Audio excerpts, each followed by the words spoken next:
গুলশান শাহের দুনিয়াবি লোক একেবারেই ছিল না। বিচিত্র প্রস্তাব।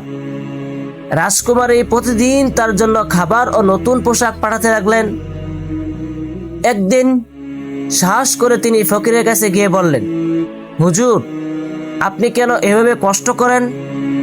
প্রাসাদে এসে থাকুন, আমরা আপনার সেবা করব। ফকির হেসে বললেন, বেটি, আমার সেবা আল্লাহই করেন, মানুষের সেবার দরকার নেই। তুমি যদি সত্যি কিছু করতে চাও তবে তোমার অহংকারকে কুরবানি করো। রাজকুমারী তখন সাহস করে বলল, আপনি চাইলে আমি আমার রাজত্ব, প্রাসাদ, অলংকার সব ছেড়ে আপনার খেদমত করব। ফকির তখন মুচকি হেসে বললেন, তাহলে তুমি আমার সাথে বিবাহ করো।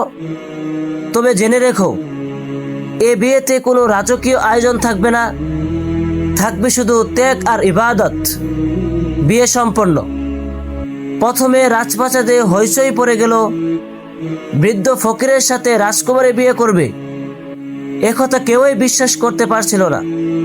রাজা, মহারাজা, উজির নাজির সবাই বাধা দিল, কিন্তু রুবাবের সিদ্ধান্ত অটল। অবশেষে এক ফকিরের সাথে পাথরের গড়ে এক নির্ভীক সন্ধ্যায় রাজকুমারী ও গুলশান